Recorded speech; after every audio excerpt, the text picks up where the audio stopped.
તમે જુઓ તો અત્યારે બાબુ બોલે તો કોઈ વારો નથી આવવા દેતું. મને તો એટલી ખબર પડે કે માં ને બાપ ને જાળવી લો, બાકી બધું ગાડું હાલવાનું છે. આપણે કઈ હાંકી છે એવો કોઈ વ્યામ છે નહીં, અને એવો વ્યામ રાખવો નહીં. ધોકા પસંદ હોય ભજન ગાય મને ચારે કોઈ હબાકા મીડ્યા આવવા. હવે આ પહેલા હગા નો થાય પછી બીજો આશરો શું હોય? આપણે નક્કી કર્યું તો મરવું નથી, જ્યાં સુધી બને ત્યાં સુધી મારી લેવું કોકને, પણ મરવું નથી. મને તો એમ થાય કે આપણે મંદિરમાં જઈએ ને, એક મંદિરમાં મૂર્તિ હોય ને, એ પથ્થરની મૂર્તિ હોય ને, એ પથ્થરમાંથી મૂર્તિ બનાવી હોય, એક વખત મંદિરમાં જાય ને ત્યાં દુનિયા એને પગે લાગવા માંડે ને પૂજવા માંડે ને ભગવાન થઈ જાય. આ આપણે આખી જિંદગી મંદિરના પગથિયા ગયે પણ માણા નથી થતા. બોલો ભગવાન ચેદી થાય છે?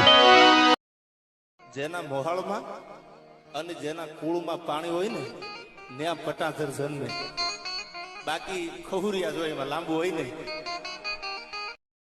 આપણા જ આપણને દિવાળી મૂકવાના છે, બહારના કોઈ દિવાળી મૂકવાના નથી. હા, બધા હશે, કુટુંબના હશે, હગાવાલા હશે, બધા ભાઈબંધ દોસ્તાર હશે. આમ બધું ખોડકીને બધું તૈયાર કર્યું હોય છે ને, પછી એમ કે ક્યાંય ગયા ના. દિવાળી તો આપણા જ મૂકવાના, બીજા નહીં મૂકે કોઈ.